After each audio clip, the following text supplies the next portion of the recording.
প্রত্যেক সপ্তাহে নেই সপ্তাহ দরবারে পাকের মধ্যে মহান হাস্তির আল্লাহর ওলির সুহবতের মধ্যে আমাদের কতগুলা গুনাহগার বান্দাকে দুনিয়াবি কাজ থেকে বিরত রেখে এখানের মধ্যে আসার বসার মাহফিলের মধ্যে শরীক হওয়ার শামিল হওয়ার সুযোগ করে দিয়েছেন। সে শুকরিয়াতে একবার বলি আলহামদুলিল্লাহ। আজকের বিষয় হলো দাড়ি। আমাদের সবার মুখে কম বেশ দাড়ি আছে না নাই? দাড়ির কথাটা কেন নিয়ে আসছি আজকে স্বল্প সময় সংক্ষিপ্ত আকারে আপনাদেরকে বলার চেষ্টা করব। চলচ্চিত্র জগতের নাট্য জগতের একজন নাট্যশিল্পী সে আমার নবীর দাড়িকে নিয়ে কটূক্তি করেছে, নাউজুবিল্লাহ। সেই কারণে আমি আজকে এই বিষয়টা এখানে নিয়ে আসলাম। উনি একটা প্রোগ্রামের মধ্যে উনি আমাদের বাংলাদেশ ন্যাশনাল ক্রিকেট টিম আছে না নাই, আমাদের ন্যাশনাল ক্রিকেটার যারা রয়েছে তাদের মধ্যে অধিকাংশ ক্রিকেটার হলো মুসলিম। কি মুসলিম? তারা অনেকে দাড়ি রেখেছেন। আমার জানা মতে, আমার দেখা অনুযায়ী সুন্নতি দাড়ি রেখেছেন। সুবহানাল্লাহ বলুন। কারণ দাড়ি রাখার মধ্যে একটা সুন্নতের কি থাকে? আমল থাকে এবং একটা সুন্নতের নিয়ম থাকে। কিছু ক্রিকেটার ওই আল্লাহ রাসূলের সুন্নতটা একটা সময় তারা রাখতেন না, কিন্তু এখন ওনারা এই সময়ের মধ্যে এসে আল্লাহ রাসূলের সুন্নতটা মুখের মধ্যে নিয়ে নেন। আলহামদুলিল্লাহ বলুন। এটা কি ভালো কাজ না খারাপ কাজ? দাড়ি রাখা কি সুন্নত এবং সুন্নত ওয়াজিব। সুন্নত কি ওয়াজিব। আপনি না রাখেন কিন্তু যে রেখেছে তার বিরুদ্ধে সমালোচনা করা যাবে না। গেলে আপনার কি চলে যাবে? ঈমান চলে যাবে। নাউজুবিল্লাহ বলুন। আমি আজকে চট্টগ্রাম পাহাড়তলি 12 কোয়ার্টার জাফর আহমদ মিস্ত্রির বাড়ি থেকে প্রাইম মিনিস্টার অফ বাংলাদেশ প্রধানমন্ত্রীকে আমি দৃষ্টি আকর্ষণ করলাম আমার অনলাইনের মাধ্যমে। যারা আমার এই বক্তব্যটা শুনবেন শেয়ার করার চেষ্টা করবেন, কারণ এটা যে সেই কথা না, এটা আমার রাসূলের সুন্নতের উপর আঘাত। ঠিক কিনা? আপনার মনে চাই না? উনি কিন্তু আমার দাড়ি রাখে না। উনি কি রাখে না? ওনার মুখের মধ্যে আমি দাড়ি দেখি নাই, আমি নামটা উল্লেখ করতেছি না, আপনারা হয়তো সোশ্যাল মিডিয়ার মধ্যে দেখবেন। উনি যুক্তিটা কি করেছেন? উনি একটা পর্যায়ে বলতেছেন যে বাংলাদেশের ক্রিকেটারদের যে দাড়িগুলো রেখেছেন তাদেরকে খবিসের মতো লাগে। নাউজুবিল্লাহ বলুন। কোন লেভেলের কথা বলেছেন? শুধু খারাপ লাগতেছে সেটা বলে নাই, বলতেছেন তারা দাড়ি রাখার কারণে তাদেরকে কি লাগতেছে? খবিস লাগতেছে। নাউজুবিল্লাহ। দাড়ি রাখলে আমাদের লাভ না লস? আপনারা মাইন্ড করবেন না। যারা স্বল্প বয়স থেকে দাড়ি রেখে দেয় তাদের জওয়ানি শক্তি বৃদ্ধি হয়ে যায়। আলহামদুলিল্লাহ বলুন। তাদের চেহারা কি হয়ে যায়? উজ্জ্বল হয়ে যায়, সুন্দর হয়ে যায়। চেহারার মধ্যে একটা নূর ভাব চলে আসে। কি রাখার কারণে? আমার রাসূলের সুন্নাত রাখার কারণে। আপনার যদি মন না চায় আপনি রাখবেন না, কিন্তু কেউ যদি সুন্নত হিসেবে আল্লাহ রাসূলের দাড়িটা মুখের মধ্যে রেখে দেয় তাকে নিয়ে সমালোচনা কটূক্তি করা যাবে না। আপনি মনে রাখতে হবে আপনি দাড়ি নিয়ে তাকে সমালোচনা করতেছেন নয়, আপনি খুব আল্লাহ রাসূলের উপর কি করতে সমালোচনা করতেন। জোরে করে বলুন নাউজুবিল্লাহ। দাড়ির কথা কেন বললাম? প্রিয় হাজিরিন, আমার রাসূলের দরবারের মধ্যে একদিন এক সাহাবী আমার রাসূলের সামনে বসেছিলেন। আমার রাসূল ওই সাহাবীর দিকে দেখে মুস্কি মুস্কি হাসতেছিল। কি করতেছিল? মুস্কি মুস্কি হাসতেছিল। আমার রাসূল কখনো খটখটে হাসতেন না। কি করতেন না? আমরা যেরকম হা হা হা হাসি না আমরা অনেক সময়, আমার রাসূল কখনো এরকম শব্দ করে হাসতেন না। আমার রাসূল সব সময় মুস্কি হাসতেন। আলহামদুলিল্লাহ বলুন। এজন্য মুস্কি হাসা আল্লাহ রাসূলের কি সুন্নাত। আল্লাহ বোঝার তৌফিক দান করুন। আমিন বলুন। এক পর্যায়ে গিয়ে ওই সাহাবী খেয়াল করলেন আমার রাসূল তাকে দেখে হাসতেছে।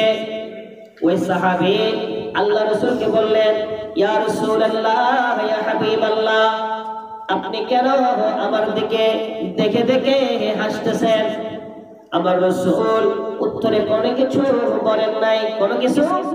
বলেন নাই। ওই সাহাবী ওই মজলিস থেকে যাওয়ার পরে মনে মনে ধারণা করলো, মনে মনে চিন্তা করলো, আল্লাহ রাসূল আমার দিকে তাকিয়ে কেন মুস্কি মুস্কি হাসতেছিল? নিশ্চয় আমাকে তার ভালো লাগে নাই, আমাকে তার ভালো লাগে নাই। কেন এই কথাটা তার মনের মধ্যে আসলো? তার দাড়িগুলা বেশি ছিল না, ওই সাহাবীর দাড়িগুলা বেশি ছিল না, মাত্র 2-4টা। মাত্র কয়টা?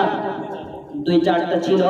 ওই সাহাবীটা মনের মধ্যে ধারণা করলো হয়তো আমার মুখের মধ্যে 2-3টা দাড়ি থাকার কারণে আমার রাসূল আমাকে দেখে হয়তো হেসে দিয়েছিল, হাসতেছিল। আমি দাড়িগুলা এখন কেটে ফেলবো। কি করে ফেলবো? এক পর্যায়ে গিয়ে ওই সাহাবী দাড়িগুলা ফেলে দিলেন। নাউজুবিল্লাহ বলুন। সে কিন্তু ইচ্ছা করে আল্লাহ রাসূলের ওইটার উপরে কি করে না, আঘাত করে নাই। সে বিভ্রান্তের মধ্যে ছিল। কিসের মধ্যে ছিল? বিভ্রান্তের মধ্যে ছিল। সে ওই হাসার কারণে সে মনের মধ্যে একটা কুভাবনি চলে আসছিল, সেই জন্য দাড়িগুলা ফেলে দিয়েছে, দাড়িগুলা ফেলে দিয়েছে।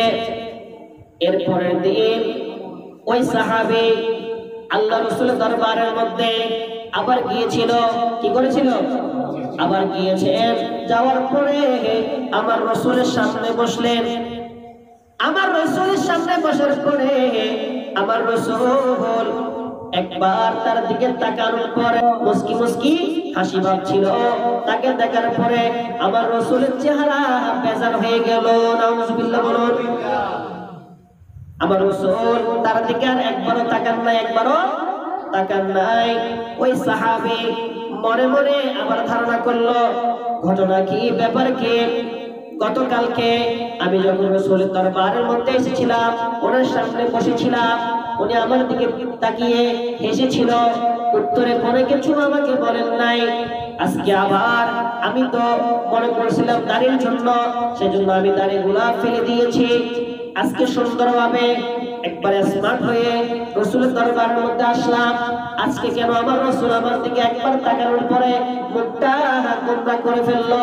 একটা পর্যায়ে গিয়ে ওই সাহাবী আমার রাসূলকে প্রশ্ন করলো, ইয়া রাসূলুল্লাহ, ইয়া হাবিবাল্লাহ, গতকাল আপনার সামনে আমি বসার পরে আপনি আমার দিকে তাকিয়ে হাসতেছিলেন। আপনাকে জিজ্ঞেস করলাম, ইয়া রাসূলুল্লাহ, আপনি কেন হাসতেছিলেন? আপনি বলেন নাই।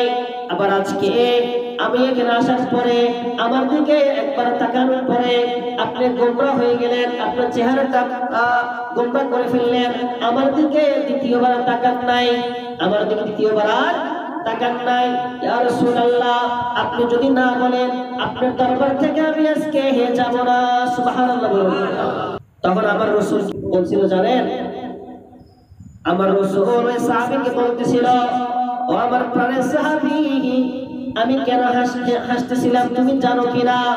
আমি এই জন্য হাসতেছিলাম, তোমার এই সুন্দর মুখের মধ্যে বেশি দাড়ি ছিল না, মাত্র 3-4টা দাড়ি ছিল।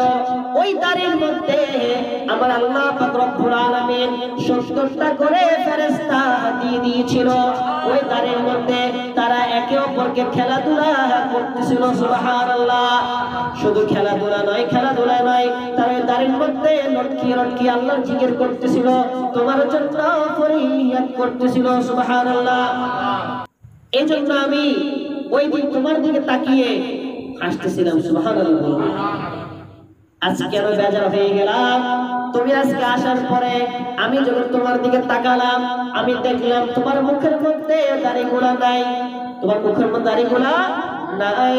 ও সাহাবী, মনের মধ্যে কোন ভাবনা আসার কারণে তুমি দাড়িগুলা ফেলে দিয়েছো?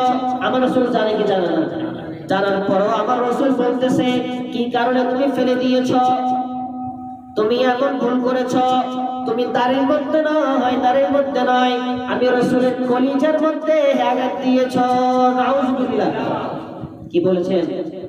তুমি 3-4টা দাড়িগুলো কি করো নাই, কাটো নাই, কর্তন করো নাই, আমি রাসূলের কলিজার মধ্যে কি দিয়েছো?